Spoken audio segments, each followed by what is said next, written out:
The following program is a color feature presentation on the HSM Television Network. And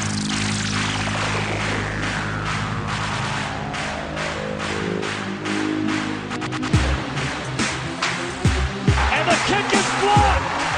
Appalachian State has stunned the college football world. One of the greatest upsets in sports history. Whoa, he has trouble with the snap, and the ball is free. It's picked up by Michigan State's Jalen Watts-Jackson, and he scores on the last play of the game. Unbelievable. You're listening to Basically a Sports Show. Follow us on Twitter at Basically Sports. Subscribe to our podcast on iTunes. And check out every episode of the show at basicallysports.tumblr.com. Now here's your hosts, Zach, Greg, Mike.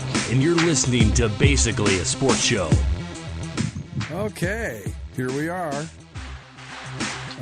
Basically a Sports Show number 471, gentlemen. 471. What a number to be making fun of Jim Harbaugh on. Jim Harbaugh. Is that the greatest thing ever or what? I gotta say, right before we started recording, I watched a 9-minute clip of Rich Eisen from the Rich Eisen Show, who I love, but is a Michigan alum, talking about the game Saturday and the curb stomping they took from Wisconsin. And he goes, at some point, my 8-year-old looked at me and I said, "You want to go have a catch?" And he said, "Yeah," and we left in like the third quarter or whatever it was. He goes, and I'm outside and I'm thinking, this is great. This is the important stuff. This is, bonding, and I'm not going to have a cats in the cradle moment and blah, blah, blah. And he goes, and then I thought, Alabama fans, Clemson fans, Ohio State fans, they never go through this. And I thought, you're absolutely right. We don't. We have both. We have the best of both worlds. But that he's just like, and one of his, I don't even know what you call them, like the guys in the room with him, goes, "You guys win. You just never win the important ones." And just like cut him right in half. I was like, oh, that's rough. But anyway, yeah, it's true though, right? I saw a bunch of videos of former Michigan players that are analysts, like Charles Woodson. He had the best reaction. he was just like, "I'm embarrassed." This is the I'm sending you guys the GIF of Charles Woodson just being utterly done with all of this. This was at halftime. He was basically saying, he's just staring angrily ahead. He said like 3 different times, like, there's words that I want to say about this game, but I can't say them on air. Right yeah, most of them are fuck. But it's not. That's the thing that's tough with some of these top college coaches, right? Like if Jim Harbaugh had the record he has right now at Central Michigan or Syracuse or somewhere at Boston College, sure, yeah, absolutely, that'd be great. But I'll even go as far as like a Virginia Tech, maybe like a second tier school. I'd even go as far as say if he could do that there. But Michigan's supposed to be up there in the royalty with the Ohio States, the Alabamas, the USCs, that, and they're not. They're just not. Wisconsin probably is now, but they're not anymore. I lost. I tried. Let me look it up right now. His record against top 15 teams. It's like 5. It's terrible. It's terrible. It's atrocious. Yeah. It's something like 4-15. Yeah, it's really bad. Yeah, but that times never beating Ohio State makes it even worse. It's just not good enough. And even they've lost the big bowls they've gotten to, right? I think they won. They win a bowl game, lose like last year. They either won one that they shouldn't have, or they got beat in a really stupid way. I don't remember. Well, but I'm thinking they got beat because we made fun of him again. Well, when they finally got to one of the New Year's Six games. Oh, didn't they lose to Virginia Tech? I don't know who they lost to, but they lost, and it was bad. Yeah, right. That's what I mean. You can make the Outback Bowl, but nobody cares. Right. I think they beat Florida in the Outback Bowl last year, like 6 Florida or whoever. But I don't know what you say about him. I mean, we talked about it earlier via text.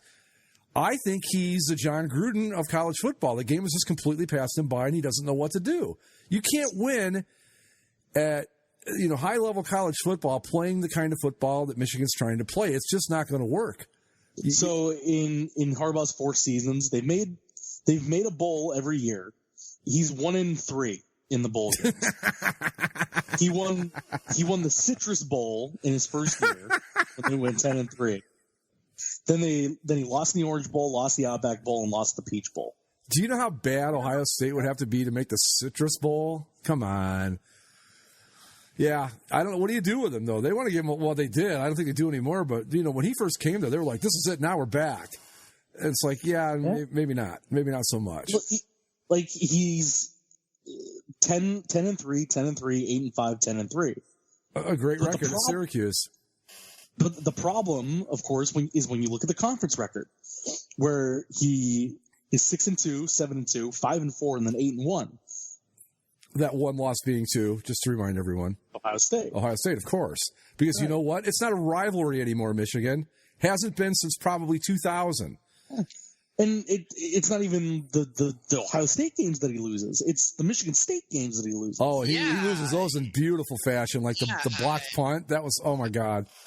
I have to imagine if you're a Michigan Wolverines coach and you can't beat Michigan State and Ohio State, then don't even bother showing up to work. Right, exactly. Because there are people in Michigan, and I buy it, that they claim that Michigan State's a bigger rival than Ohio State. I mean, it's huge. That's a huge rivalry. It's not as big nationally as Ohio State, Michigan, but man, it's fierce. And you can go 2-12 or 2-10 as long as those 2 wins are against Michigan State and Ohio State. Nobody's going to say much. But you go 10-2, and those are your 2 losses, and it doesn't matter what else you do. That's just the way it works in the Big Ten. And I don't know what they do with him. I mean, I don't think he lasts the season because they're going to lose to Ohio State again. I've seen both teams, and Ohio State's going to slaughter them. Likely. Yeah. I mean, Ohio State looks good this year, surprisingly. Yeah. In Harbaugh's first year, they went 10-3. They lost at Utah, at home to Michigan State, and at home to Ohio State. I think that was his first year. I think that was the year that that Michigan State had that crazy blocked punt at the end of the game. I don't think it was that, because I think that wasn't that long ago. Then the second year, let's see here. They put it in a different order. Stupid Wikipedia. The pages aren't consistent. Nothing is on Wikipedia. You got to remember, it's idiots like us making that shit up. Okay. God, they beat Rutgers 78-0 that year. Jesus. They beat Michigan State in the second year, but they lost 14-13 at Iowa, and then at Ohio State. Oh, the block punt game took place at the Big House. It didn't take place on the road. I don't know if that makes any difference, but yeah. No, I think that was the 8-5 year. That was the really bad year. What year? Let me see. Let me click on this to see what year it was. But I think this was like 3 years ago. Was this one maybe? I don't remember. But the point being that they're in trouble. They can't win big games. And like you said, Zach, that's fine if you're the coach at Syracuse or Boston College or Texas A&M or, maybe not even A&M. But like Arkansas will be a good example. Or North Carolina, Duke. Oh, my God. You're a god in those areas with that record. But at Michigan? I don't know what they're going to do, but it's funny. I mean, oh my God, I get the biggest kick out of it. Every time I turned on the TV, I saw it was 35-14. I said, yes, please God, give him a lifetime contract. Never let him leave. Yeah. Well, and the thing that somebody pointed out in the thread, which is also kind of insane to think about, is going into Michigan, his whole thing was, he's a quarterback guy. He'll get the best quarterback recruits, and even if he does, even if he gets like a mid-level guy, he can coach him up and make him really good quarterbacks. He isn't recruiting great quarterbacks. Yeah, I was going to say, when's he going to do that? Right. The quarterbacks they're getting are mostly graduate transfers, and even when he gets them, Michigan's not exactly like throwing the ball all over the place. That's what I mean, man. They're playing college football from 2005, and as we all know, that's not going to work in 2019. We're watching it happen in Oakland. And in the NFL, and we're watching, like I said, I think he's the John Gruden of college coaches. I think if Michigan hires him back in 2005, it's a completely different story at this point. He's probably their Urban Meyer, honestly, but not now. It's just, I don't know what you do with him, but man, I sure enjoy watching him work. I'll say that. because he's every bit as passionate as he is bad, and that's just fantastic to me. And he's got, I don't know what's going on with him. He hired an offensive coordinator who had never called signals before, and he hired him without even a phone interview. Yeah. And I wish I had job applications that were. Oh my God, you and me both, man! I'd be working at Major League Baseball or somewhere right now. Zach would probably be calling games for a hockey team. Yeah, it'd be great, but yeah. Well, here's the other thing with Jim Harbaugh, like overall. Here's his head coaching history in at the college level. He started off at the University of San Diego, the Toreros. He was there for 3 years. He went 7-4, 11-1, and 11-1. It's pretty good, right? That job gets him the Stanford job. Now, here's the thing that just doesn't make sense with me either. So at Stanford, we think that he was really good at Stanford, right? That's what got him the NFL. That's the perception, yeah. He went 4-8, 5-7, 8-5, and then 12-1. And that was it. So that one season was what got him the gig, basically. I mean, yeah, 2 years he went 8-5, and it was that and Andrew Luck is probably the things that push him over the top. And then he goes to San Francisco, where he's actually really good at San Francisco, right? 13-3, 11-4, 12-4, goes to the playoffs 3 straight years, 2 NFC championship games, the Super Bowl, or he goes to the NFC championship in 3 straight seasons, goes to the Super Bowl in that middle season, really good, and then he goes 8-8 and leaves to go to Michigan, where he's been 10-3, 10-3, 8-5, 10-3, and now sits at 2-1, losing their conference opener in big fashion. The Badgers. I see. At Stanford, a lot of times that's about the best you can do because the academic standards are so high that it's really tough to get like the 5-star athlete there. Going 12-1 with that school, well, I don't know. They've been pretty solid ever since. Yeah, David Shaw's done a great job there. Yeah, he really has. He's taken over. I don't know. I'm going to go back to what I said before. I think 10, 15 years ago, he was a great coach. I think he was still in the game. He still knew what was going on. Now, he's trying to, like I said, he trots out the 2005 Michigan Wolverines thinking, yeah, I could take on the Urban Meyer offense with this. It's like, no, you can't. Urban Meyer was, I think, at Utah still in 2005 or whenever it was. Yeah. So, it's just, I think the thing has passed him by. But like I said, I love watching him work. I love how he flips out. And, throws the clipboard and, like, bounces around and his teeth all gritted and hollering and spitting and everything. And it's like, it's doing you no good because we own your ass. You're like one of our employees, Jim. You're the homecoming game every year. Whether we play here or there, guess what? It's homecoming because that's what you put on the schedule for homecoming, a fucking patsy. There you have it. Jim Harbaugh, ladies and gentlemen.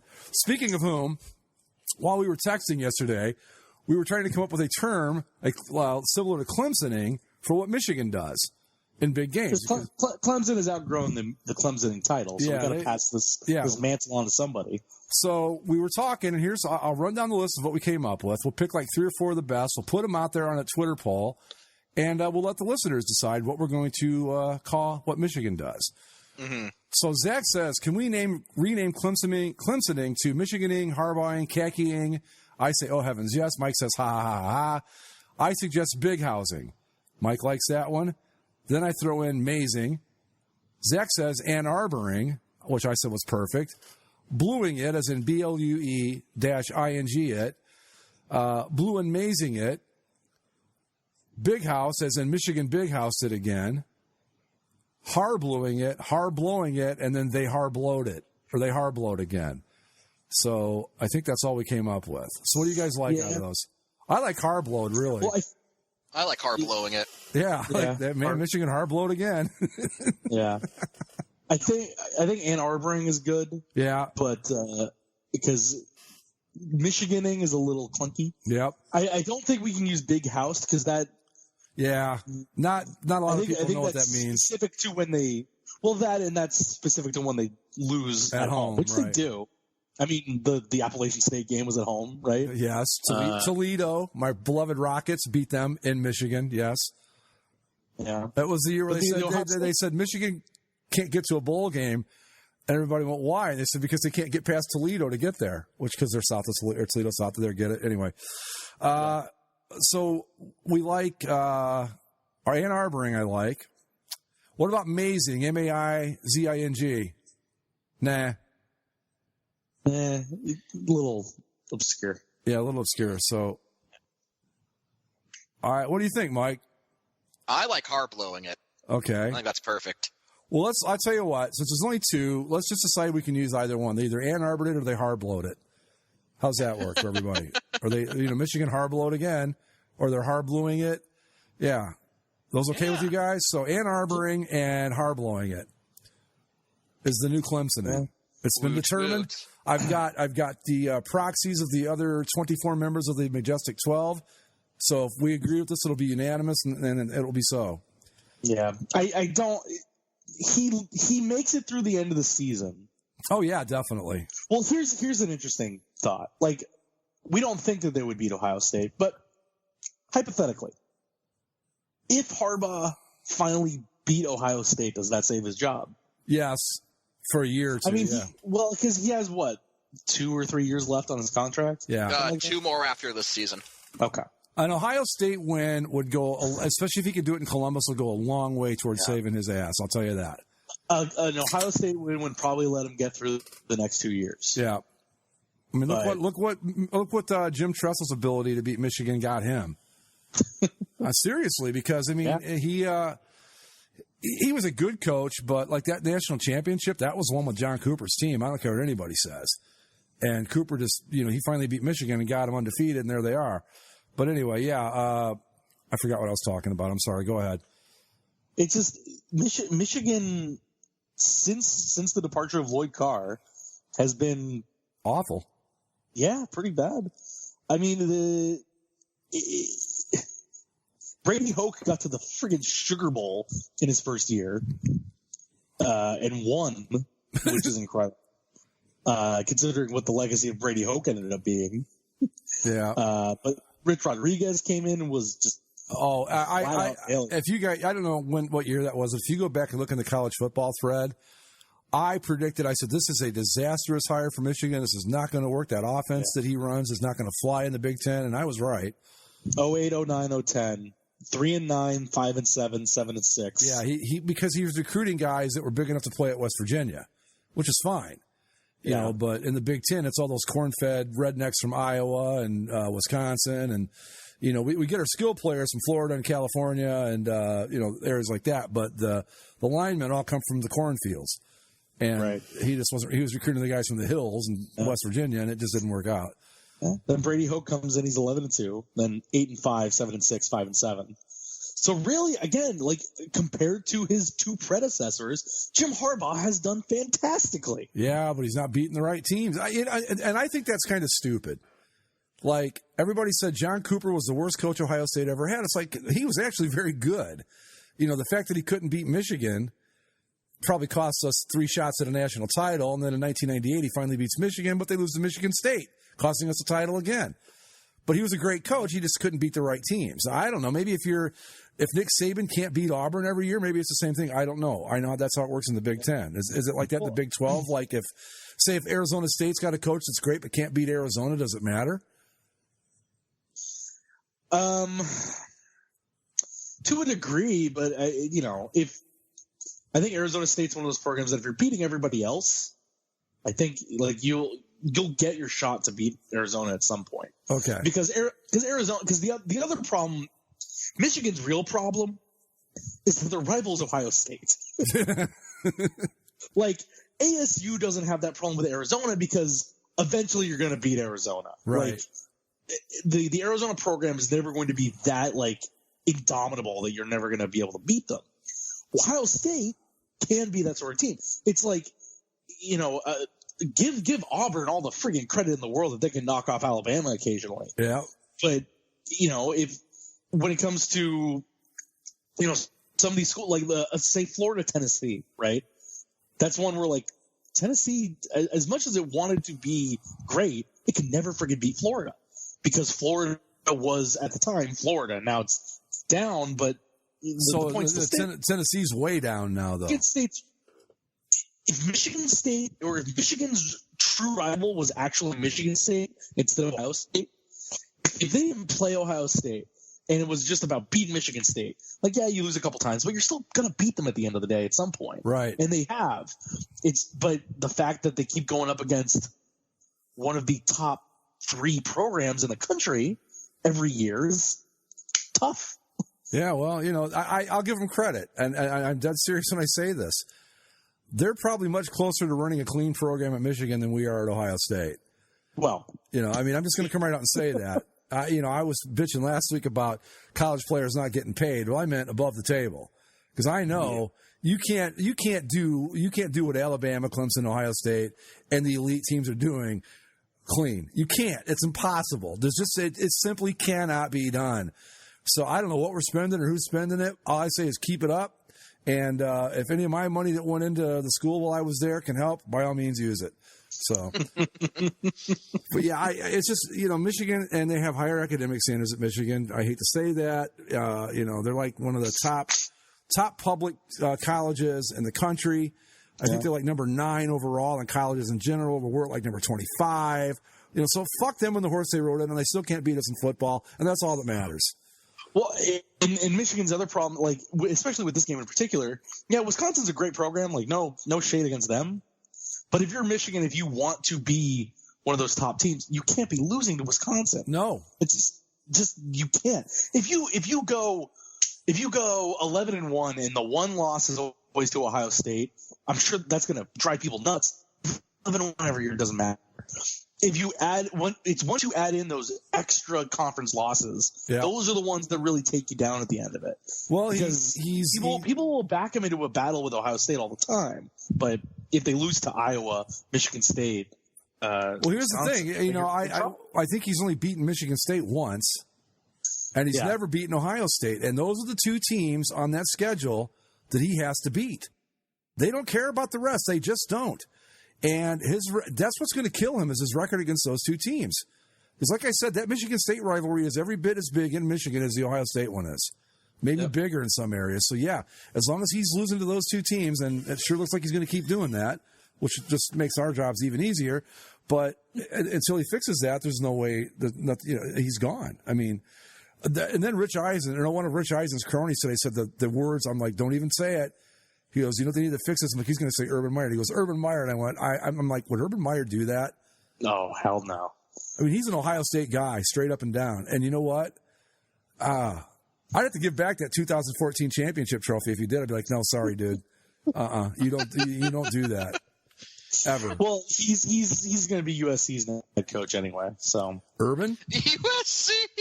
Most likely. I mean, everybody's been making that connection for months. Sorry, USC. Sorry, I thought I was laughing at UCF for a moment.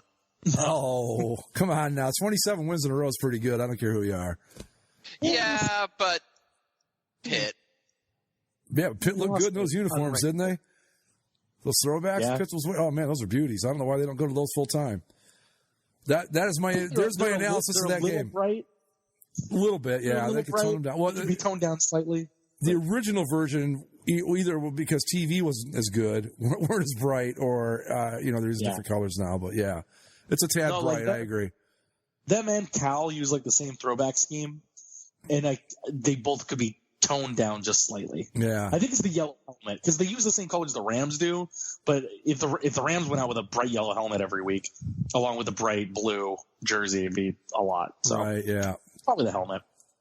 But yeah, so that was, and then Mike's. We were talking about it before we came on. Mike's Auburn Tigers looking pretty good right now too. Mm-hmm. Yeah. So newsflash: the SEC is a meat grinder. Yeah, that's true. Between Alabama, Georgia, LSU, Auburn being tough. Isn't that like peak SEC though when it's like this? Oh yeah, of course. Yeah. I mean, I love my Buckeyes, and but let's be honest about it. The real game is playing down south, and when you've got 4 good teams in that conference going, I mean, 4 legit good teams. College football doesn't get any better than that. They should just end the pretext. Let's just have like 4 SEC teams in the playoffs. Let's just do that. It'll probably happen eventually. Probably.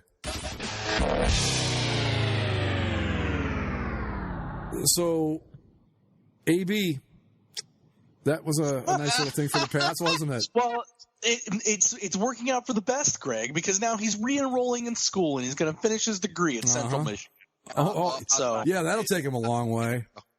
Go Chippewas. Right. Is he gonna walk on to the team? Actually, Zach, it's Fire Up Chips is their rally cry.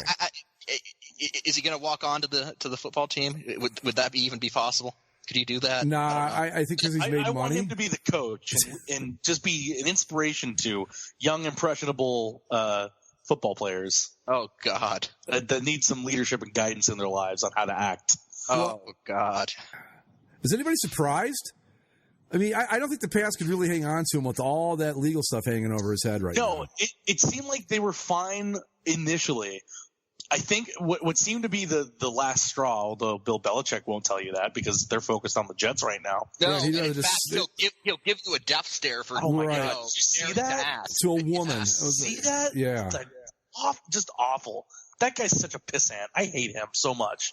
Like, just answer the stupid question, dude. Like, and you can give a coach speak answer. Just don't be a jackass about it. Right. Anyway, it was the second accuser who wasn't even going to file a lawsuit against them, from what I understand. But he still sent her threatening text messages that came out. And pictures of her kids. That included his lawyer right. In the group text. So it's like, once you get to that point, I think even the Patriots are like, you know what? Not worth it. We don't need you. No, I think they're plenty good enough without him. I mean, they didn't really. I mean, sure, he would help, but they didn't need him. I mean, as we saw with like Randy Moss and with Ocho Cinco and those guys, the Pats they don't win Super Bowls when they've got a team that stacked. It's a good thing that he's gone. But what's going to happen is that, the NFL is going to suspend him over this shit, and next year he'll be back with somebody. I don't know who. Probably be taking OBJ's place on the Browns, I would imagine. But he'll be back somewhere. But the whole thing is, he says that he's walking away. Okay, sure. He says he's walking away, and he's blaming the owners for. Well, here's the thing. I do agree with him a little bit that it is kind of garbage the way NFL teams can rip up these quote unquote guaranteed contracts with no repercussions whatsoever. But you also brought this on yourself, my man. Like, even put all the transgressions of the past, you were already under investigation for this crap, and you sent more aggressive text messages? Like, what is the thought process there? So all the people that were thinking that he's some great mastermind that clearly just wanted to play for the Patriots the whole time and, maneuvered his way off the Raiders to go to the Patriots, I don't think that that's the case. No, it was not. Well, I don't think we've seen the last of him, but yeah. The thing with the guaranteed contracts, I mean, I think it's bullshit that there is very little real guaranteed money in the NFL, which is just wrong with what we're doing to these guys for our entertainment. I was reading a thing that it was about CTE on a story I was reading today on the internet about a high school kid that committed suicide, and after they found out he had CTE, and they're like, he played football for, I think, from when he was like 6th grade up. He was 18. So if we're going to allow this sport to take place and let this kind of thing happen to who knows how many people, give them some guaranteed money. And it's too easy for the NFL to get out of paying what they say they're going to pay these guys. And I'm with AB on that. But the rest of it, like Zach said, it's all on him. I want to be a Raider. No, I really do. Oh, Grandma, excuse me. I can't believe it. I'm going to the Patriots. This is the best thing ever. Except, well, guess what? No, you're not. So, yeah, it's all on him. Other than he's right about one thing, but the rest, wow, dude, you are really messed up. Yeah, I mean, he lost ultimately $40 million guaranteed because he was a jackass. Yep. That's simply it. Like, between the freezer burned feet and fighting over the helmet and yelling at the GM and wanting to punch him, and then and then the threatening of the accusers, and first off, being in a situation where you're accused of sexual assault, probably not great. No. It is the strangest fucking shit when you hear like how the alleged incidents went down. Mm-hmm. Yeah. Yeah, and he's I mean, how stupid do you have to be to lose $40 million guaranteed dollars in a span of like 3 weeks? Yeah. Either he's already got a ton of money and just doesn't care, or he's the biggest idiot walking the planet now. All he had to do was play fucking football. I think he just had to be on the roster at a certain point, and it kicked in, and he couldn't do it. He left. How much money did he leave sitting on the table with the Raiders because he wasn't on the roster on opening day?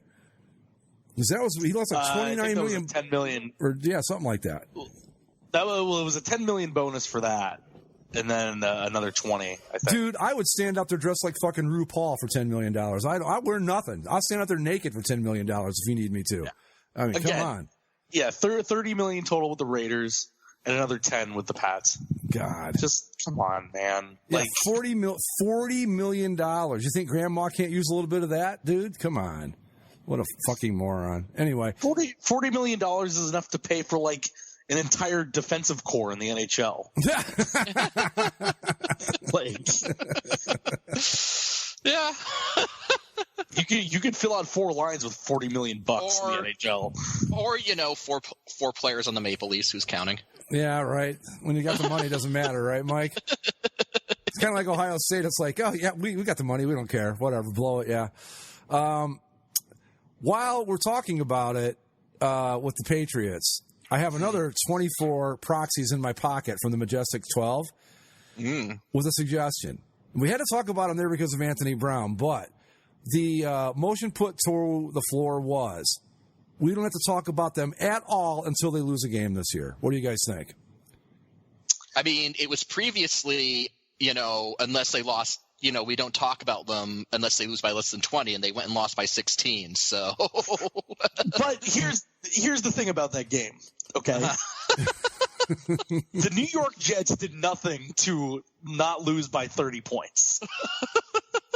This is how this game went down. So the Patriots are up 30-0, right? They're doing what they're doing. You expect them to do that. Then the Jets punt. Whoever it is the Patriots have back to return the punt miffs it and then knocks it backwards towards the end zone. The Jets fall on it in the end zone. So it's not a defensive touchdown. It's not an offensive touchdown. But somehow the Jets have broken the Patriots shutout streak by sheer dumb luck. Then the Patriots, they're up 30-7 or whatever. They're like, all right, well, we know we're going to cruise in this game. We're going to pull Brady out, and we'll put in the backup chair instead of first series, second or third play, throws a pick 6 to Jamal Adams. And all of a sudden it's a 16-point game, and they're like, stupid, now we have to put Brady back in. So the Jets did not do anything. Yes, Jamal Adams, great job by intercepting the play. There was nobody in front of him when he caught it. He basically walked into the end zone. The punt touchdown, completely the Patriots' fault. The Jets did nothing besides find the ball. So what you're saying in essence is then, even though they only lost by 16, we still don't have to talk about them. Right. Even though they only won by 16, they probably should have won by 30. Okay. So then we can just move right on past them. Good. All right. Let's move on past. So we are going to deny the motion of not talking about them until they lose. No, we'll keep it at 20 points. Okay. Fair enough. Good enough. But we'll give a mulligan that this 16-point victory really should have been a 30-point victory. I agree with that because, fuck, I don't know.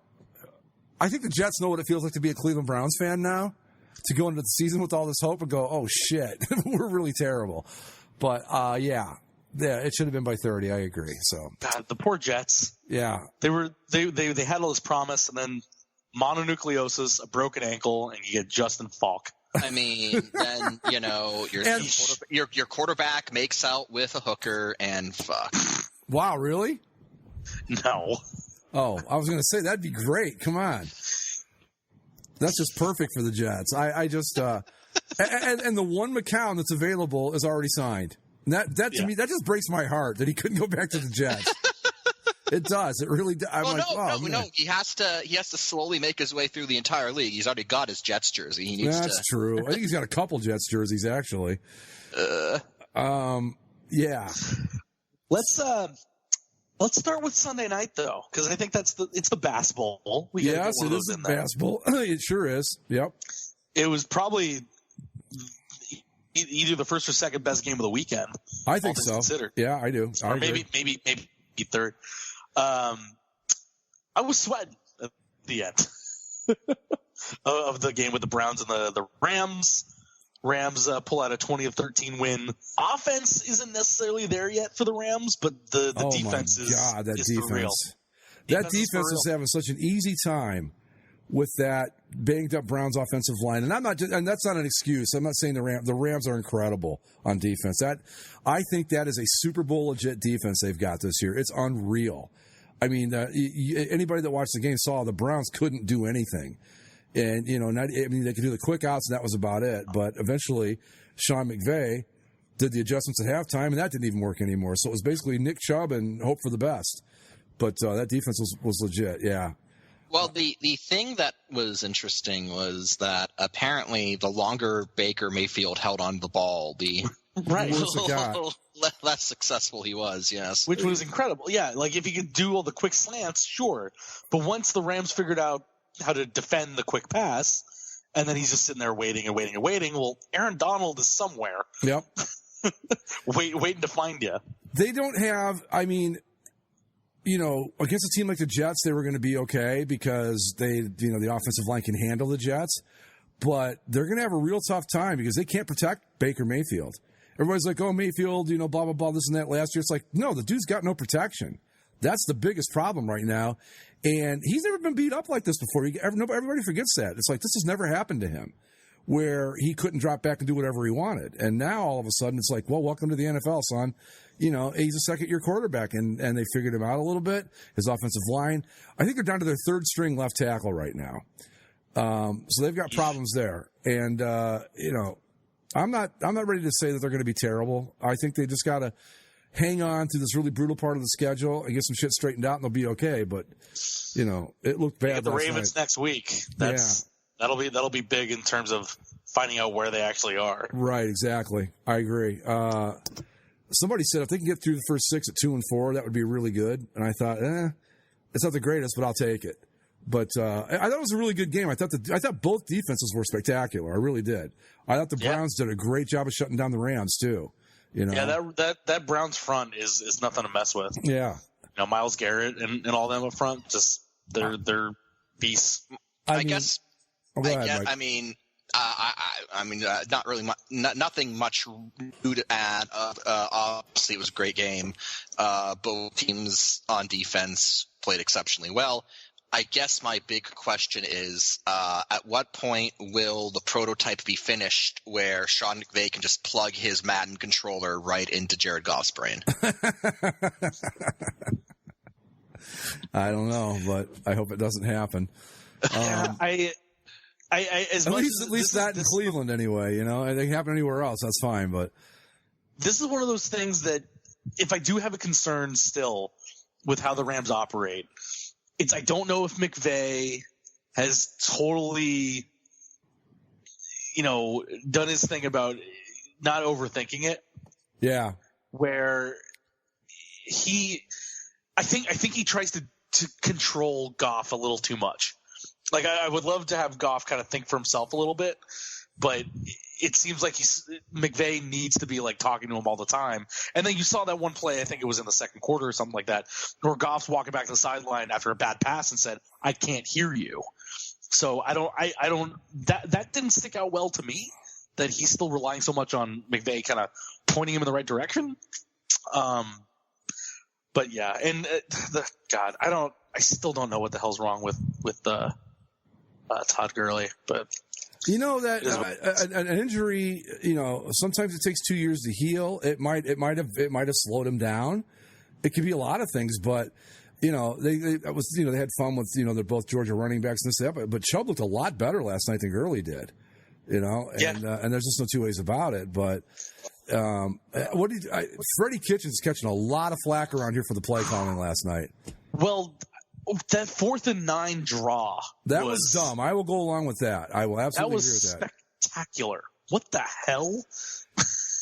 and that was the play he got grilled on a lot last night in the post game, and his response was just bad call. It's like, what were you thinking? I was thinking we get it, but it was a bad call. He really didn't want to deal with the post game. In his defense, I will say that everybody's like, oh, maybe he's not a good coach, and maybe he's not. I mean, that's certainly a possibility. I'm not ruling that out, but you can only coach the personnel that you have, and I don't know what else the Browns could have done last night but try to run those slants, because the Rams were all over Mayfield if he tried to drop back. I mean, it was terrible. It was like there was no offensive line.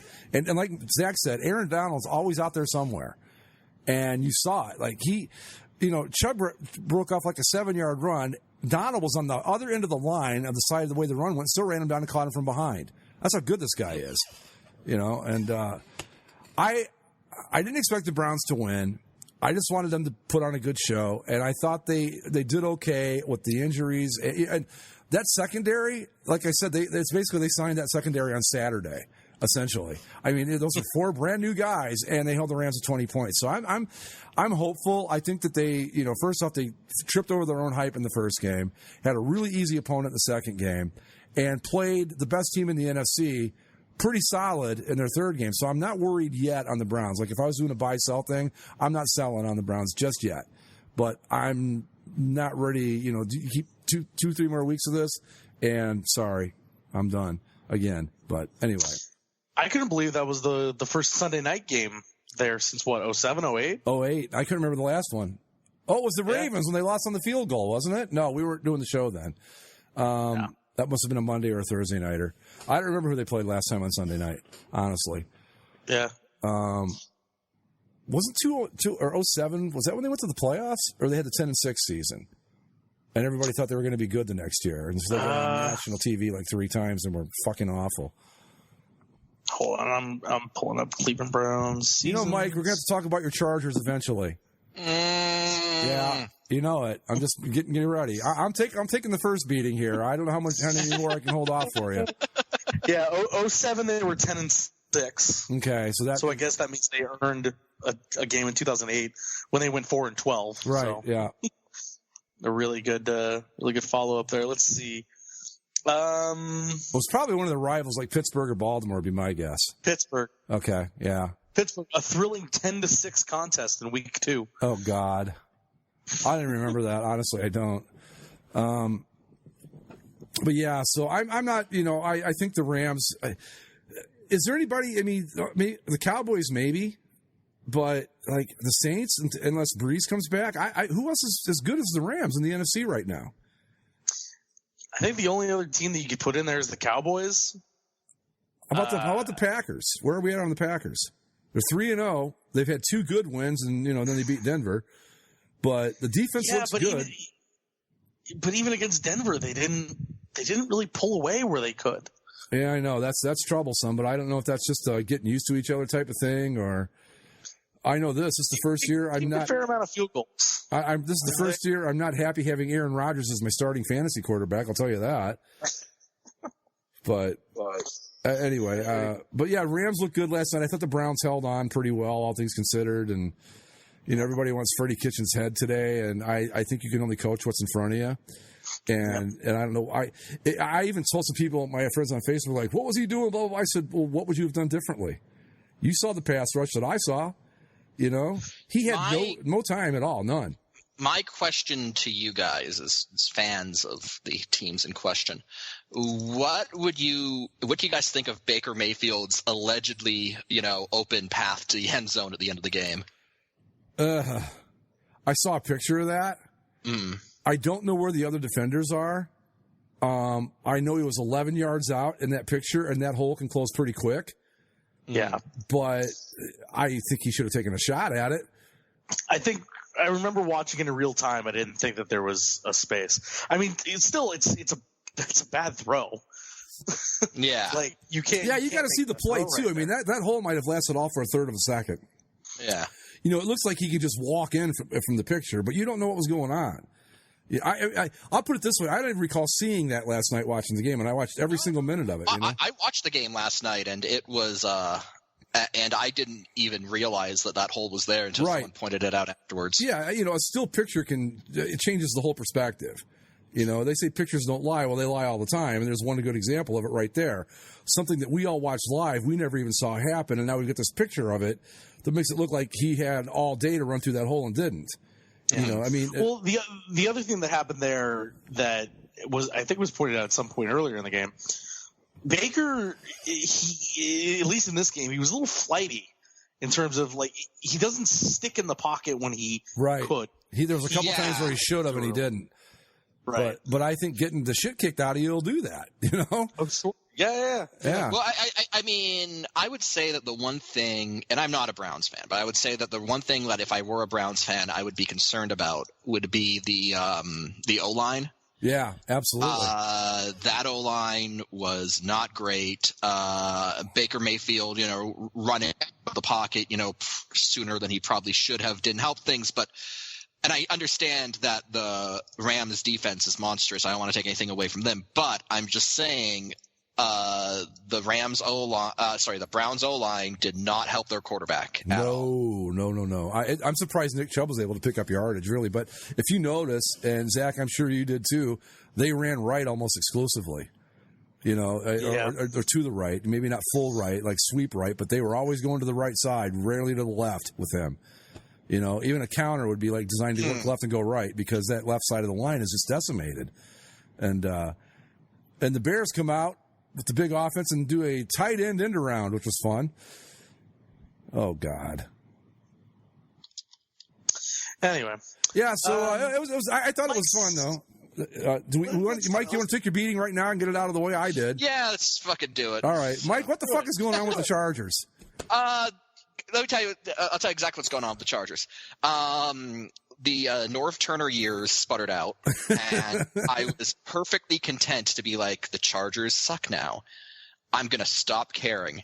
And I said it as much multiple times on this show. It's like, I have no expectations. Whatever they do is fine by me. And I meant it at the time. But then, last season had to happen, where they actually got good and gave me hope that they were going to be good again. And that fooled me like a goddamn sucker into caring. So, yeah. Well, that's what happened. Yeah. I'll tell you what I told you last night. Welcome to being a Cleveland sports fan. This is what it's like. It's like fishing. You'll 2 bites will keep you out there all fucking day. That's Cleveland being a Cleveland sports fan. Yeah, I don't like it. I actually predicted that the Texans would win that game in our picks thread because I just had a bad feeling about it. It was just like, I don't know how you recover from that Lions loss and come back home to the soccer field and the rec center, and you've got shuffleboard. The rec center that had soccer field markings on them. Yeah, and you got the shuffleboard going on outside and the swimming pools and stuff. Fuck, this team is fucking clown shoes. Kids playing on the playgrounds, on the swings and stuff. What am I doing? Softball games and all the other stuff that goes on there. There is another canasta tournaments. There is another blue and yellow Los Angeles team, Mike. That bingo. We'll take all the stuff that goes on there. It's just a distraction. So the Texans outscore the Chargers 20-3 in the second half. The thing that I want to point out about both of these teams, pinochle tournaments. Both of them could easily be 0-3. Yeah. Both of them could easily be 3-0. Yeah. They've been on the knife's edge of every single one of their games that they've played in. It's incredible that, these are 2 teams that people thought were going to, they probably will end up being playoff teams maybe, but at the same time, they are the middle. Welcome to the middle, Mike. The Chargers are dreadfully close to becoming stuff. Yeah. You know what? They fucking deserve it. All right. Basket weaving. Fucking deserve it. I don't. They have a mini golf course there. I'm sure they do. The thing that was so funny was their Facebook account posted a video of Snoop Dogg before the game, who was there for reason. He was just there to get ice cream because he had the munchies. He was stopping at the snack bar. Come on. He was like, hey, y'all, post it up in the StubHub. He didn't even know that it was the rec center again. He called it StubHub Center, and they posted a video. Oh, no, Snoop. It's been downgraded since then, pal. Oh, I'm sorry, Mike, but the only thing that could make this worse is if, like, the XFL team that's going to be playing there, like, outdraws them. Well, I mean, the only thing that could be made worse is if the Rams open the big stadium next year and the Chargers aren't allowed to play in it, which is an option. Yeah, apparently Dean's not paying the fucking rent. Oh, jeez, are you serious? Well, no. So that thing I sent you guys, I should have known because it was from Fred Rogan, he's been a local sportscaster here forever, and he has his local radio show and stuff. It wasn't anything new. He was just like reporting it as if it were new. Mm-hmm. But it's the same thing that we talked about before, where there's friction between the Chargers and Rams only because the Chargers said, yeah, we'll pay $400 million based on what we get from the personal seat licenses and all that stuff. We'll contribute $400 million to the stadium.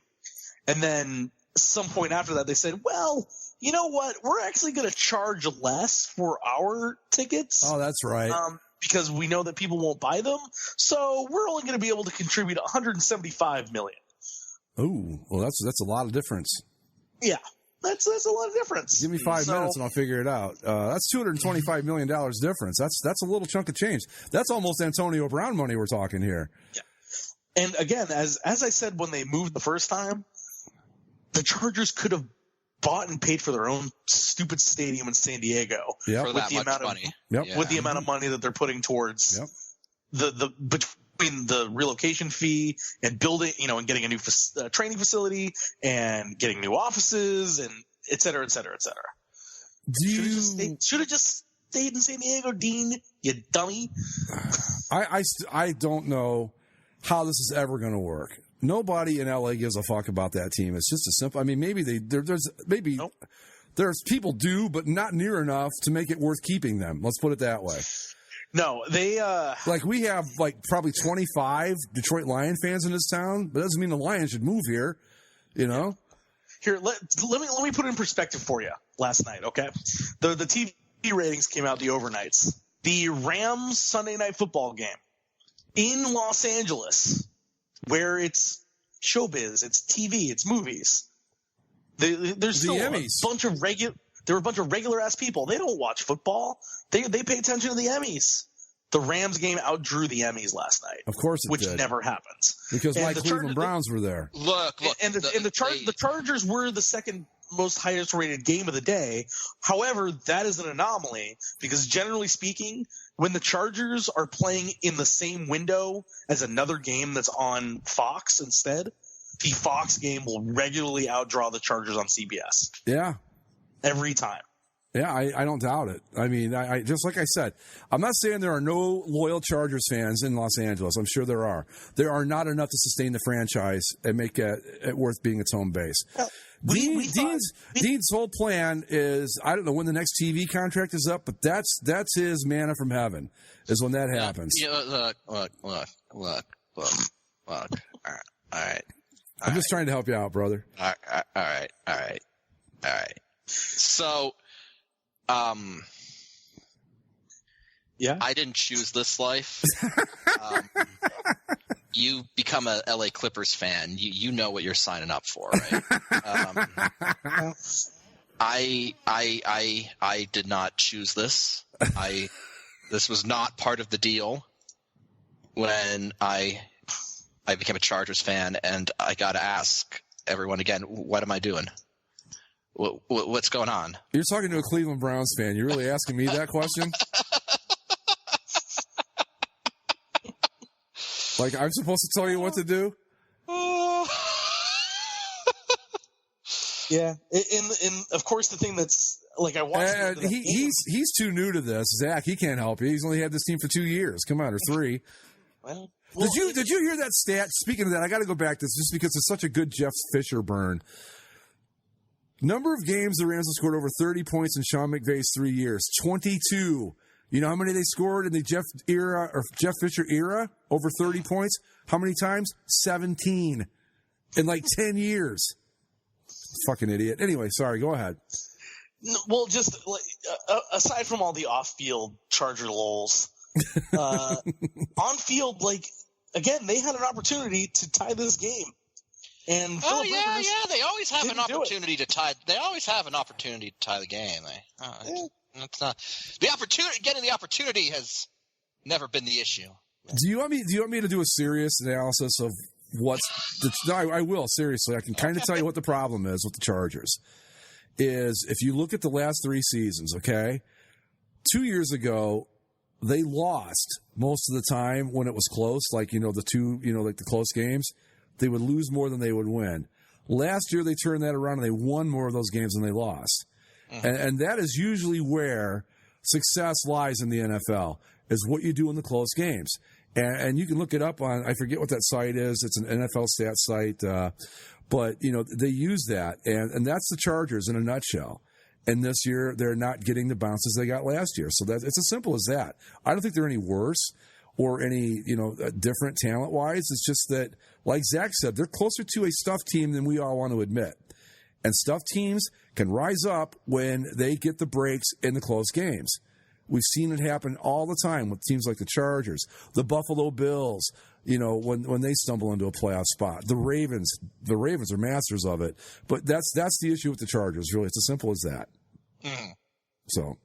Yeah, that sounds about right. At least you've got that. I don't even have that. trying to find a stats site, but this was from 2017.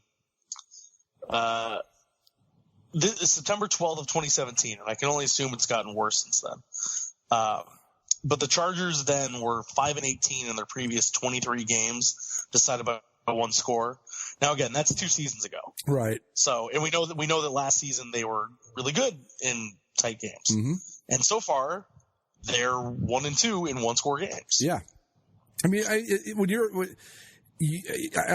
think the Chargers might be talented enough to. I mean, right now that's the problem. It's as simple as that.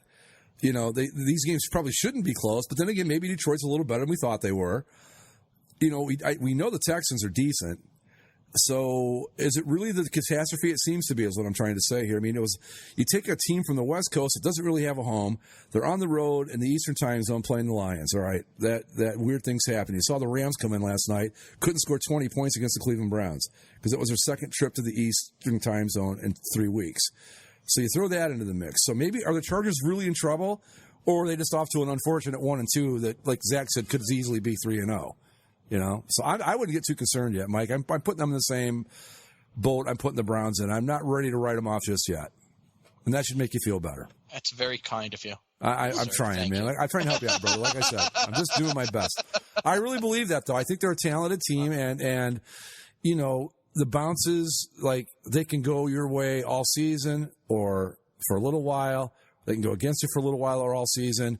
So basically, it's just going to come down to if they start winning these close games again, they'll be fine. They'll be okay because they're good. They got talent. Who's the other team? They're not as good as Kansas City, I don't think, offensively anyway, but they'll be all right. So don't worry about it. It's a rough start. That's all it is.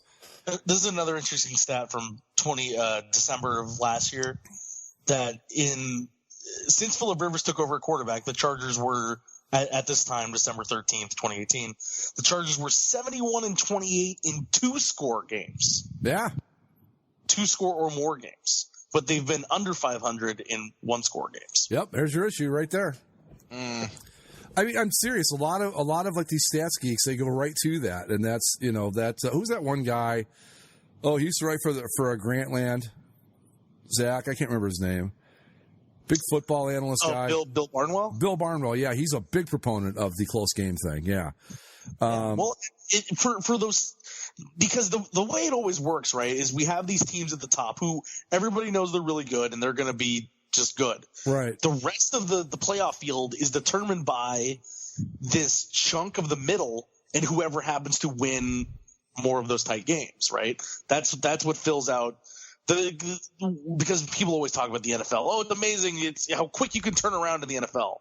Well, sometimes it's all about luck. Right? Yep. Yeah, it's about the way the ball bounces. Exactly. Yeah, like you have your really bad teams, you have your really good teams. Everybody in the middle is determined by the way the ball bounces. Yep, pretty much. Yeah. And I think the Chargers are slightly above that level, but yeah, if things don't go their way, so. Well, they should be. They should be. But I don't know. Are they? I don't know. We'll know in a couple more weeks. Simple as that. It's always a confidence thing, and I don't think the Chargers have a whole lot of confidence. No, that's the problem too. Is like they're on the road all season, and they know that. I have heard them say that. I was even going to say that. Like, Houston is not a team that should travel well. The Texans were decently represented in Carson yesterday. I know. It's like if the Texans are showing up, it's like there's no hope. It's just exactly. Anyway, yeah. So there you go, Mike. It's not as bad as it seems. I know that 1-2 seems awful, but I'm right there with you. But I also have the benefit of my other team being 3-0, so I'm not in too bad a shape. Yeah, I even wore my Packers hat for the show tonight. I'm like, screw the Browns. No, you're only supposed to flex about the Packers when Andy's here. Come on. Okay, I'm not flexing. I'm just saying that they've been nice to have. Because I got so caught up in the Browns, and I didn't get an NFL Sunday ticket this year because they want way too much money for it. I think it was, I forget what they said, and I was like, you got to be kidding me. I'm like, there's no way I'm paying that much money, so forget it. So I haven't been able to watch every game like I usually do, but the Packers were on here yesterday, and I'm like, oh, that's right, I remember these guys. Well, I even own these guys, but yeah, so it's been kind of nice. It's like, don't forget your Packers, they're still there. But what other games do you want to talk about? I want to try to keep this like from getting into like a 2-hour thing, so let's be judicious in our selections here. Well, how about the match of the two young quarterback studs in the league? Your Ravens and Chiefs. Chiefs pull out a 33-28 win. I heard that game wasn't as close as it sounds, though. Yeah, the Chiefs were pretty much ahead for most of it. It didn't seem like it lived up to the hype now, but I heard Lamar had a tough time yesterday. Still the best. Yeah, I think I said I heard Lamar Jackson had a tough time yesterday. And the Chiefs, well, they're like Obi-Wan Kenobi. They're our only hope, really, when you come right down to it. Yeah, I don't know. The Ravens, I don't know what to make of them yet because, they looked good in the first 2 weeks, but have they really beaten anyone? Who they beat? They beat the Dolphins and the Cardinals, and then they lost to the Chiefs. Yeah. So, really? If you can't beat the Dolphins and the Cardinals, I don't know what to tell you. Yeah. Unless you're the Chargers. You'll find out more about them when they play the Browns this week, probably. Yeah, and we'll see. I mean, so, the Browns played them very tough there last year, but that's last year. Yeah. With the way that the rest of the division has shaped out with the Steelers and the Bengals, I mean, this Ravens-Browns game is going to shape the course of that division race. I agree. And I yeah. I'm not crazy about that, but well, here, how about we talk about there's more 3-0 teams that I remember in quite some time. Well, here's what I wanted to do. Okay, unbeaten teams, I should say. All right, so we just did the Browns and the Chargers, both 1-2, unexpected 1-2, probably. Are we buying or selling on those teams? I'm staying with them. I'm not ready to jump off either bandwagon yet. What about you, Zach? I think I want to sell the Chargers. Okay. I don't like what I see from them so far because I think when it comes to the Chargers, and especially someone as mercurial as Phil Rivers, momentum does a lot. And when they had that great season last year, it was a lot of good feelings. They weren't Charger things weren't necessarily happening to them. They were winning those tight games, and now this just feels like it's the Chargers. This is what they do. I had Mike all talked up, and now you're going to do that. I'm going to stick with them a couple more weeks. What did he say? Mike knows. Which is true. I do know. The Philadelphia Eagles lose yesterday. I forget to who. They lost to the Lions at home. The Lions, that's right. The Lions. 2-1 Lions. The Lions come into Philly and beat a injury-ravaged Eagles team. So I'm not off the Eagles, even though they're 1-2. I think that they are just going through a real tough stretch with injuries right now. So I'm staying with them. What about you guys? I'm gonna go off of the Eagles. Really? Yeah. Carson Wentz doesn't exactly look like he's comfortable. He hasn't looked the same since he got back from injury. Not to say that I think they made the wrong decision, because, Nick Foles has proven time and again that he is not full-time starter material, so they had to move on from him. But Carson just seems like he's having a hard time. And again, granted, there's a lot of injuries that they've got to work with. That's unfortunate, but I think at least for this season, maybe next year they can have a stronger showing, when they get their roster back up to full health. But I think it's only 3 weeks, so it's silly to say they're done. But that was a bad loss yesterday. It should have won. It was wins that they should have had, and if they can't get the team up to full strength over the next couple of weeks, then by the time they do get everyone back later on in the season, it might be too late. So All I think they're done for the year. I'm staying with them. Go ahead, Zach.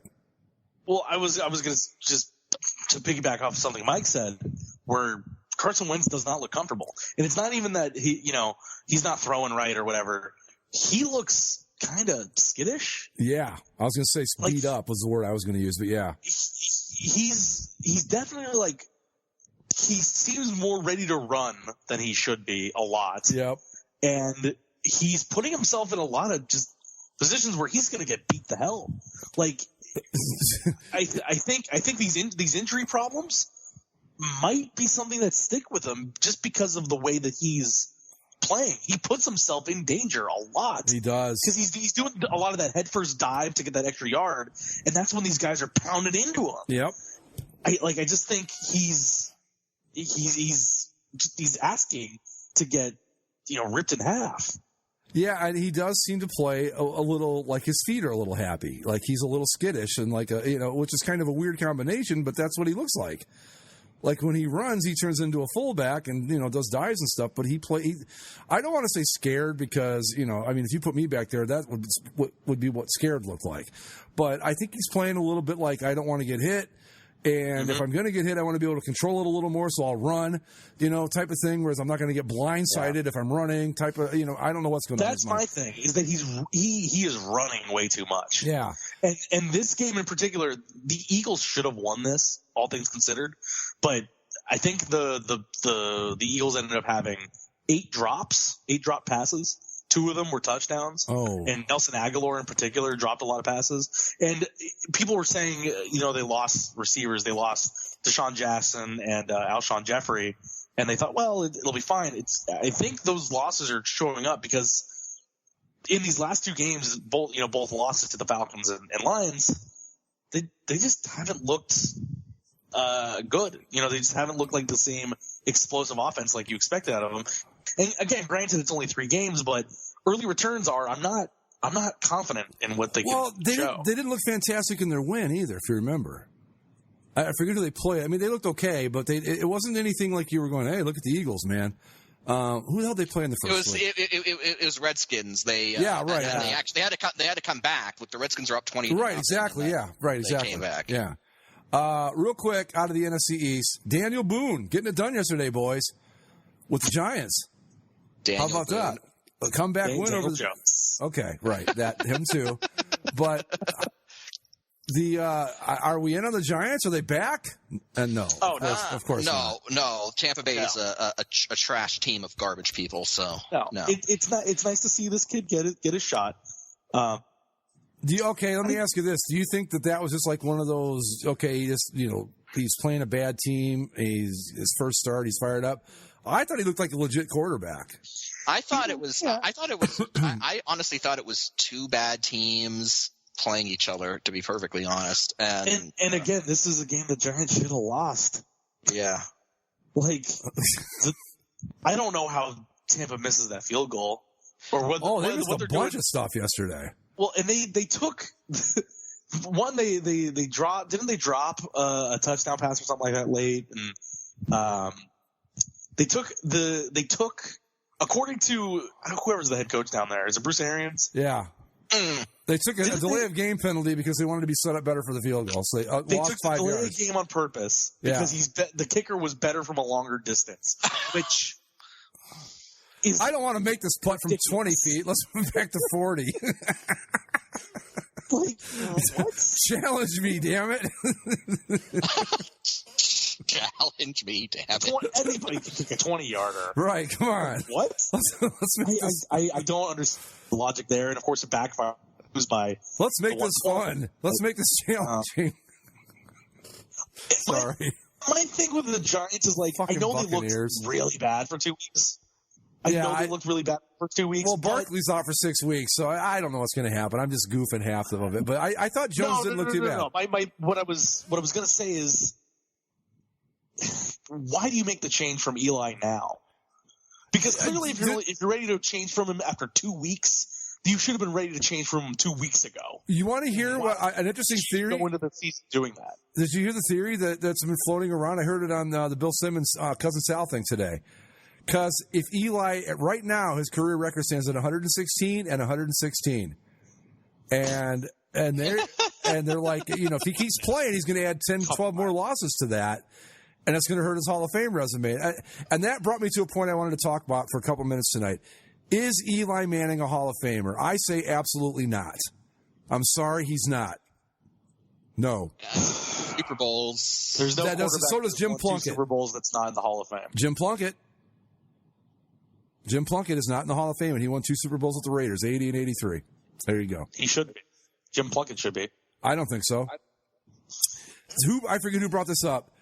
I think it was Cousin Sal and Bill Simmons again. But if you're going to base that much weight on postseason, you're basically looking at like 4% of their careers and disregarding the rest. And I think that's bullshit. Yeah, but then again, we've already established, Greg, that by your standards, the Hall of Fame would have like 5 people. No, I'm a little more open-minded with the NFL than I am in baseball, and I don't think Eli ever was the dominant. I just don't think he's there. And I don't count Super Bowls. Joe Montana, Tom Brady, Hall of Famers, whether they ever won a Super Bowl or not, like Jim Kelly was, like Dan Marino was, Dan Fouts. That's what And does anybody think of Eli Manning in the same breath as Aaron Rodgers and Drew Brees, and I'll even say Phillip Rivers, Ben Roethlisberger? No one does. His brother. So no, he's not a Hall of Famer. Sorry, not in my book. I don't care. He can win 5 fucking Super Bowls. Doesn't matter to me. But anyway. I think winning the championships has a lot to do with it, and I think the other thing that goes along with this, we're overweighting that when we do it that way, though. I mean, they made a great point. We're looking at 4% of his career. What are we going to do about the other 96? But the other 96 hasn't been terrible. It's been fine. He's had so he had 96% fine and 4% he won 2 games he probably shouldn't have, and we're going to put him in the Hall of Fame because you beat the Patriots twice. Well, okay, that's fine, but season. That's not Hall. I'm sorry, I disagree with that, but I don't think he is. But we can save that for a debate when we need time to kill. Anyway, where else do we want to go? Oh, I know. The Minnesota Vikings. We in or out? 2-1. 2 good-looking wins at home, 1 loss on the road. It's Kirk Cousins. I can't really trust that consistency, so gonna have to. I'm in on him. I'm out. They've looked great at home, like I said they would. They've looked great at home, like I said they would. They can't do anything on the road, and I think that's going to be the story of their season. If they can get a couple road wins, and maybe they will. I don't know what their schedule is, but. As much as I love Kirk Cousins, and I've been a proponent of his since I don't even remember, I'm with Mike. I don't trust him either. Because he'll go out and throw for 468 yards one week and 98 the next, and who knows what's going to happen. So, no.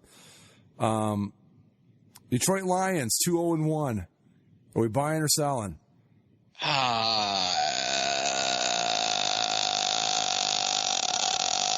have no idea. I'm not there yet. They put themselves in a good position early. Yeah, they did. Right? Yeah. I'm a little more willing to buy. I'm not out on them yet. I'll say that. I'm not out on them, but I'm not ready to buy yet either. I'm still waiting. I'm still looking around in the store. I'm not ready to buy yet. I hope they are good, because I've always had a soft spot for the Lions. Living in Toledo, being from there, it's like half Browns, half Lions, and I've always had a soft spot for them. I hope they're good, but I don't know yet. And Matt Patricia scares me, so we'll see. 2 more of these, and we can move on to something else. My Green Bay Packers 3-0. I'm all in. I think the defense is legit. The offense is going to find its way. They're going to be tough.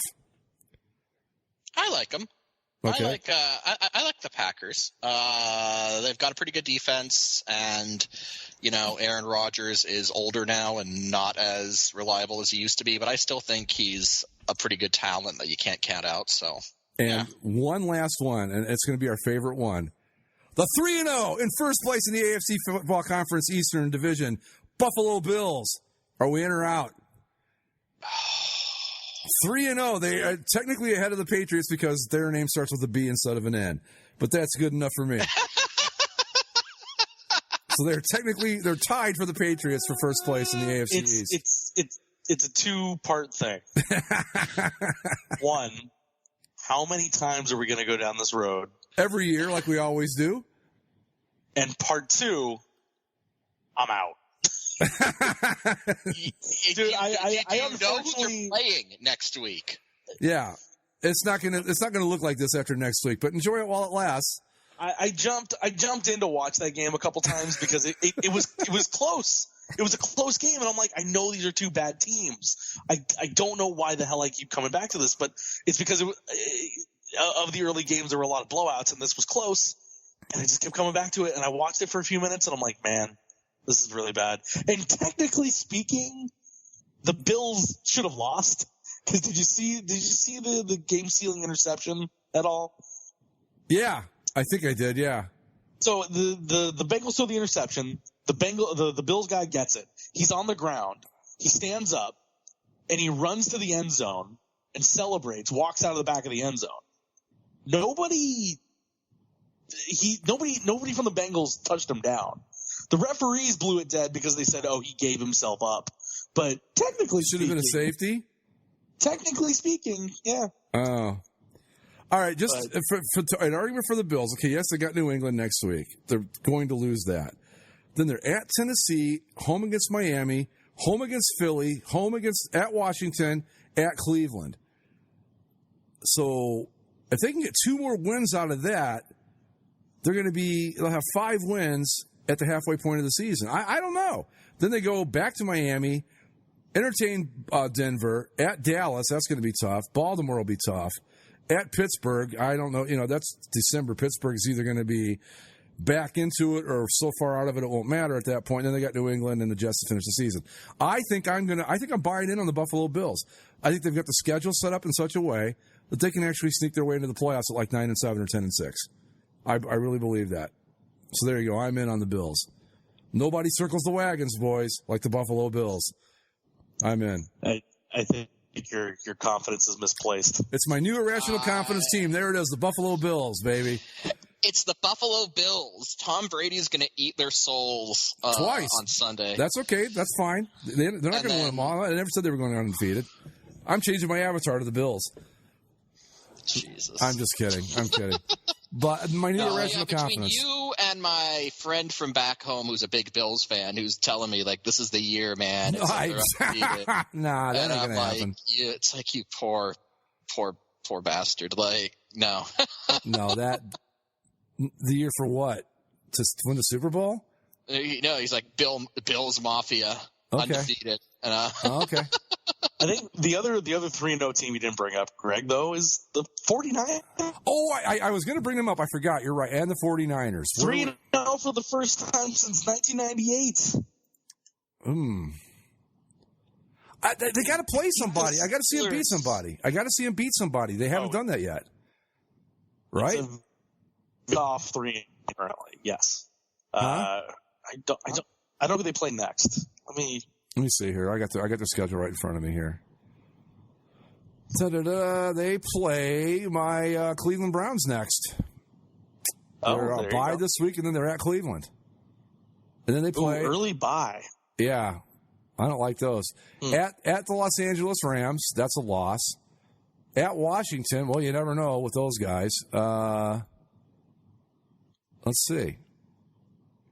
At Washington, Carolina at home, at Arizona, Seattle at home, Arizona at home, Green Bay at home, at Baltimore, at New Orleans.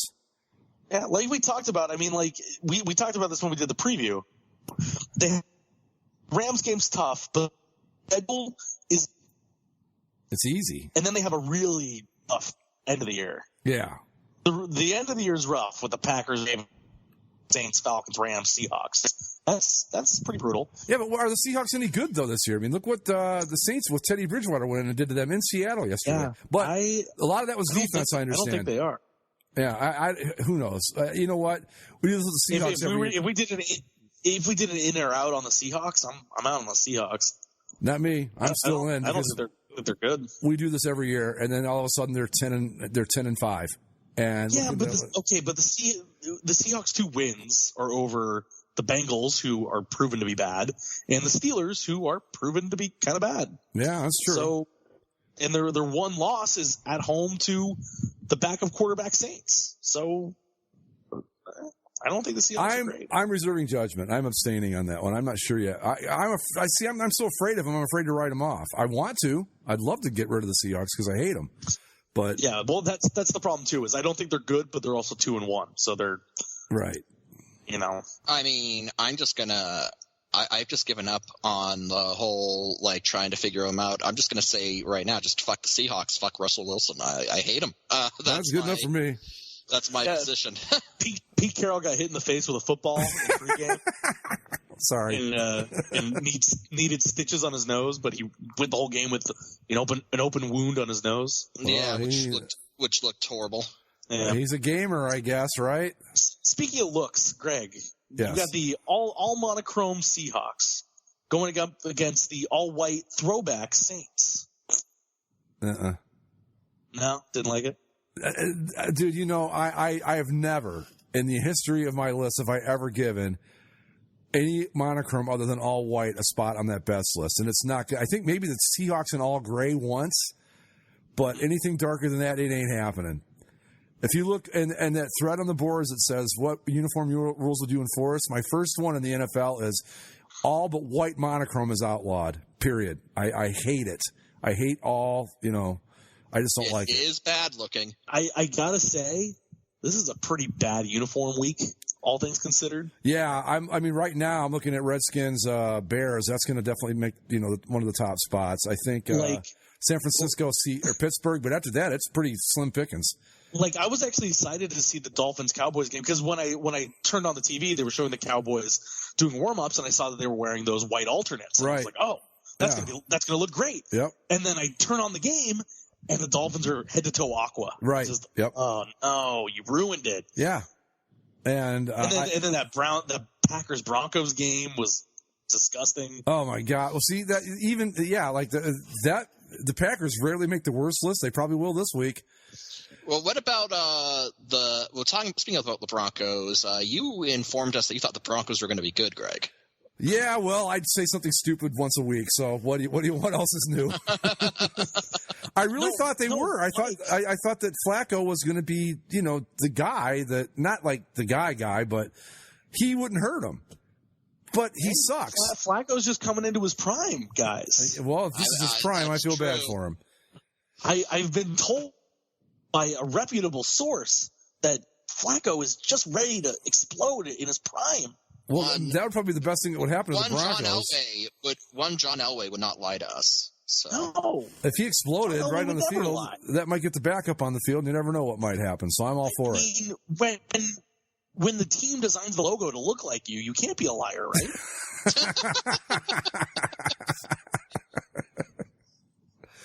Yeah. Yeah, I kind of missed the boat on that one. So, but you know what? You picked the Jets to win the AFC East last year, so whatever. No, whatever. Yeah. But no, you're right. The uniform pickings were pretty slim this week. There's not a lot to work with. Oh. And the last thing from Thursday, the game itself is kind of whatever. I mean, congratulations to the Minshew for his first win. Tom Brady criticizing the officials on Twitter while watching this game. Tom Brady was more interesting than that game. I mean, first of all, can I just say that Jags Titans might be the most Thursday night matchup that you could possibly think of. I'd go with like Buccaneers Falcons, but yeah, that's in the ballpark. I think it was McCarthy on Twitter said something like the Jaguars and Titans have never not played a game on Thursday night football. Right. Even when they met in the AFC Championship game, it was a Thursday night. They're like the Texans and Saturday or it was either McCarthy or Crash Carson on Twitter. I forget which one. They're both good follows on Twitter. Go find them. Yeah, I follow them on both my personal account and on the Bass account. Yeah, they're kind of like the Thursday night version of the Texans playing on Saturday in the playoffs, basically. You know? Mm-hmm. Yeah. You know what? I think I guarantee if we looked it up, he's right. They've never not played on a Thursday during the season since they started Thursday night football full time. I guarantee you that's one of the games every year. Oh, at least once a year, yeah. Well, if you remember, there was the one year they did the pajama game where they were like in the light blue and Jacksonville wore the mustard, whatever the fuck those things were. I just remember we were talking about it on the show because Zach was reading the little blurb that the TV guide had given it, and it was like 2 teams looking forward to next season. Yeah. Just really selling it hard. Yeah. Thursday night football. By the way, these commercials that they're running for Thursday night football this year, not the best. No. Where they get like these 2 random fans that like trash talk. Right. Yeah. The one for this game in particular, it's like, okay, the Nashville or the Titans fan was in a country music recording studio. Makes sense. The Jaguars fan was just at home on the treadmill. Like walking on the treadmill in their jersey, like trash talking. It's like, well, Jacksonville's got bad traffic. He probably never leaves home. I don't know, man. It's like you really couldn't think of anything that represented the city of Jacksonville besides a dude on a treadmill. Have you ever been there? I mean, no, but Mike, you've been to Jacksonville, right? No, I have never been to Jacksonville. Oh, I have. And all I could think of was that they have them stand on that really pretty bridge that they have that they light up at night. That would have made sense. Well, right. I know they have a bridge because it was in the Super Bowl logo. Right. But that's all I know. That's all I know about it. I mean, they have a beach, but not really. I remember when they held the Super Bowl there, everyone regarded it as the place to ever hold a Super Bowl, and they should never do it ever again. Well, because most of the rooms were, didn't they declare that Jacksonville would like never get it again after that or something? Well, here's what you got to remember about Jacksonville. Okay, first off, its actual population is only a little over 500,000. It is the biggest city by square yardage or square mileage in the country, but it's not that populated, which doesn't explain the traffic to me at all. I don't get it. It's like, you're fucking huge. Nobody lives here, yet there's traffic everywhere. I don't get it. But for the Super Bowl, everybody had to stay in cruise ships. That was what they used as hotel rooms. They lined up a bunch of cruise ships, and that's where, I mean, it was horrible. Yeah, it was. Well, and I think they thought they could host the Super Bowl because they do the Florida-Georgia game every year and figured, this is pretty big, right? Well, the Florida and Georgia people all drive home afterwards. That's the difference. True. Yeah. Yeah. I don't know. I don't know how you represent Jacksonville other than that bridge. I mean, what do we know about Jacksonville? Like I said, they got a beach, but not really. Oh, they got that golf course. You could have stood on the 17th green at Sawgrass. There you go. At TPC Sawgrass. That would have been it. That's what I would have done. Yeah. That's a TV producer coming out. I said, put that dude right there with his golf club on the 17th at Sawgrass. There. Yeah. There you go. Done. So the one more of my own personal in or out things based on what I saw. I'm in on Jacoby Brissett. I think the Colts are. Told you. I'm coming around on him. Told you. I think Jacoby Brissett's good. I said at the beginning of the season. He's no Beowulf, Gardner Minshew. But who is, Mike? Come on, who is? I mean, Beowulf, which is what we're going to call him for the rest of the season. I don't care what they say. Yeah. Beowulf Minshew the third or second. But how great would it have been if they named him Beowulf? Come on. I mean, really, how much fun would we be having with that right now? Well, and the best part was he showed up to that insane UCLA Washington State game just in jorts and the mustache flowing. And nice. He was going all out, and it just some dude was his hype man, and he had a Minshew Jaguars jersey, just hold it up and like, yeah, look at our guy. Have you heard the story about him? He literally would go out for a night on the town in Pullman, Washington, with a bottle of Crown Royal just tucked into the waistband of his pants. Oh my God! And just like, I love this guy. Around town, Crown Royal. That's awesome. I don't. That division's so sucky. I mean, the Colts are probably going to win it because I think they're clearly the best team. But with Minshew and that Jags defense, who knows? And then you got that division's. Oh my God! Can we please realign and fix this? The two Southern divisions in this league are just stupid. That's all I can say. It's so weird how bad they've always been. Yeah. It's like well, I think the only time. You think you've got it figured out, and then you go, wait, the other three teams could win it too. I mean, that's what happens every single year. It's ridiculous. Yeah, I think the only time you could say otherwise is when the Titans had McNair and Eddie George, and the Colts were running out Peyton Manning. And that was, I mean, they weren't even. I think they were for the division every year. Yeah, were they even lined up like that at that point? I think they went to that in 2002 when the Texans came in. Yeah, okay. The whole thing is hilarious. I still love the year that the Panthers won the NFC South with a sub 500 record, and the Bucs were like 2-9 and still in the playoff hunt. Right. Yep. That was the year that we were doing basically a football show and talking about the Bucs being in the hunt, like with 3 wins in week 12. But that was. But yeah, pretty solid. I'm with you on the Colts too. I thought from the beginning. I mean, look. Would you rather have Andrew Luck? Obviously, a healthy Andrew Luck is probably better than Jacoby Brissett. But I knew that the drop off wasn't going to be as bad as people thought it was going to be, because I thought Brissett would be. He's what I thought Flacco would be. Maybe better, but he's not going to kill you. Yeah. And I just like his confidence in the way he throws, and the zip he can put on the ball. Yeah. He doesn't look like a guy that's afraid or unsure of himself. He's a confident starting quarterback, and that's more than you could ask for with a lot of guys. Yeah, well, he knows now that he's not waiting for Andrew Luck to get healthy to take his job away either, which is kind of nice. But that's the.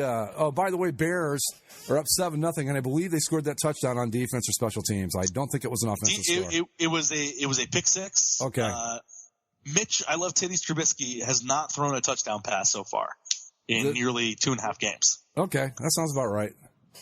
So. Yeah, nice pick there, Bears. You could have had Deshaun Watson. You could have had who else? Pat Mahomes. I don't know. It's probably. But they traded up for Mitch Trubisky. Who? Yeah. Anyway, so we got anything else, fellas, or can we call it a night at a little over 90 minutes? And until preseason started, it's exciting. Yeah, I picked my keepers for our league today. Zach, you got to do yours yet? Yeah, I do. I somehow I had lost track of our threads and didn't realize that was already, but here we are. My team was so bad last year that I ended up keeping both my goalies just because I had nobody else better. I kept both. Greg and I are the 1 and 2 picks. Oh, were you bad too? Yeah, I wasn't great. We'll improve quick, man, because I just made a lot of boneheaded decisions last year, but the 6 guys I kept are pretty good, I think, and I think I got 2 world-class goalies. I'm sticking with that. I've got Connor McDavid, Evander Kane, Timo Meyer, Duncan Keith, Keith Yandel, Evgeny Malkin, and I made I had to make one of those tough decisions that you make when you're running a sports franchise. Corey Crawford. Been a Montreal Maroon, was a member of that Orr Cup winning Montreal Maroons squad, but Maroons legend. We had to, but we put the keeper tag on Brayton Holtby instead. So, well, hey, you know what? I got Riley Smith, so screw all you guys. Told you we were bad. I think he'll be okay. It was like number 4 ranked at his position or whatever. I don't know. Yeah, Riley Smith's not bad. Yeah, I think I kept Riley Smith, PK Subban, because even though he was bad last year, it's like you don't give that guy up. He'll have a back here on the Devils. We'll talk about this later when we do NHL previews. So anyway, but and baseball playoffs coming up pretty soon. I don't know who's in first. I think the Yankees are. The sad truth, and we'll end the show on this, We talked a couple weeks back, maybe a month, I don't remember, about how bad baseball is. I will tell you how bad baseball is. Just a bad baseball season. It's a bad baseball season. There's really only one real race going on, and that's in the NL Central with the Cardinals and the Brewers. And I don't think the Brewers have got the horses, and the Cardinals do it the right way. So what are you going to do? You just have to sit back and let it happen. Well, the Brewers definitely don't have the horses with Christian Yelich being gone. Right, exactly. Rough. How's September call-up? Doug? Keith doing? Keith, well, there's two. There's September call-up Keith and September call-up Doug. Quadruple Jesus. There are less September call-ups now than before, right? Right, yeah. This is only just the two this time, Doug and Keith. All four Matts playing good ball. Quadruple Jesus. Yeah. Anyway, the point being that I have not watched an inning of baseball since football season started. And I've never done that before. Not one. Why would you? I've watched a lot of NASCAR, but I've not watched any baseball. You know how utterly broken I am for baseball? I'm pulling for the Dodgers. That's who I'm in on. I don't care. The Indians are in it, so I have to stay with them until it's over, and then probably I go to the Dodgers, too. I'll probably root for the Dodgers, too. Yeah. I mean, my Astros, maybe. Trout's out for the rest of the season. Like, what do I care? But I mean, if Is you he look still at going to win the MVP? Maybe. I don't look know. at the races. I mean, like the Yankees are up by like 36. I mean, not that many, but it's a lot. We'll take a look real quick. Between the Yankees, Astros, and Dodgers, like all of them just put up these monsters. My only solace is that Boston has been eliminated. Yeah, they're 20 having a bad year. Yeah. Yeah, they're still 7 games over 500, but yeah, the Yankees are up by 9.5 over Tampa Bay. Minnesota and Cleveland kind of a race, but not really. They're up by 4 with 156 to play, so that's probably done. Houston, an 8-game lead over Oakland. Already clinched, yeah. Atlanta, 9 games over the Nats. Like I said, St. Louis, Milwaukee, still 3 games. There's only 156 to play. So I don't see them making that up. And the Dodgers, a 20-game lead over the Arizona Diamondbacks. What am I supposed to be watching here? I look forward to the Minnesota Twins' annual elimination at the hands of the New York Yankees. Well, it's not even guaranteed that the Indians will make the playoffs, Greg, because they're tied with Tampa Bay for the wild card. Oh, that's true. Yeah, I don't really give a shit. I really don't care, honestly. Yeah. I hope they do, but if they don't, okay, fine. Because I've got a NASCAR playoff to watch, and I've got NFL and college football to keep up with. I don't have time for this. The only thing I hope for right now is that both wild card games end in like hilariously stupid fashions that make everyone realize what a dumb idea the wild card games are. I'm with you on that 100%. The thing that makes me smile a little bit, Bryce Harper and the Philadelphia Phillies are 79 and 75. I thought they were going to be pretty good this year. 6 games behind the Washington Nationals. So good job, Bryce, on your 13-year contract. Yeah. I will say, though, I thought the Phillies were going to be better than this. I did. I really believe that.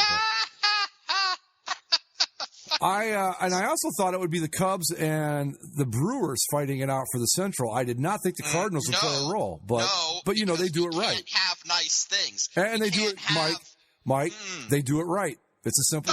We've got to come to terms with it. They do it the right way. Damn it, not the wrong way. Not like the what team was it did it the wrong way with the trade? The Lakers? No, not like that. No, they do it the right way. I've also just noticed. I know everyone's been pointing. The Orioles are the team that gets made the most fun of, but they're not even last. Who is the worst team in baseball this year? The Detroit Tigers. Oh, my God. 46 and 109? 46 and 109. The Orioles are 51 and 105. Jesus. You're 5 freaking games behind the Orioles. That's how bad you are. How do you finish 5 games behind the Orioles? And they got that beautiful new ballpark. Well, not new anymore, but Comerica's a beautiful park. It doesn't have a lot of amenities. -314 run differential. Ooh. Oh, boy. So when they lose, they get the shit kicked out of them. And this team was just in the World Series. Well, it was a while ago now, actually. Yeah. Well, that's one of those things for me because to me, in my mind, it's like they were in the World Series not too long ago, and then I remember no, I was in university back then, and then I realized, I'm an old person now. So wasn't it in 2000? Was that who the Cards beat in 2006? It was, yes. Yeah, that's what I thought. Yeah. Anyway, it was my first year of undergrad, and the fact that that's no longer just a few years ago makes me feel old. I remember because it was the last year I gave a shit about baseball. I'm sorry. Look, it used to be my favorite sport. I can't even say that anymore. It's just unwatchable now. And then you add in the fact that there are no pennant races to follow. What am I supposed to do? I'm sorry. No, it's been even the baseball people that I hear occasionally sometimes have said that it's just not a good baseball year. A lot of home runs, if that's your thing. Anyway. Yeah. All right, folks. On that note, we're going to call it a night. As always, thanks for listening. You can follow us on Twitter at Basically Sports. Subscribe via iTunes. Leave a review while you're there, too, for Pete's sake. Stitcher, Spreaker, YouTube, and I think that's all of them. With that, we'll see you next week. Later.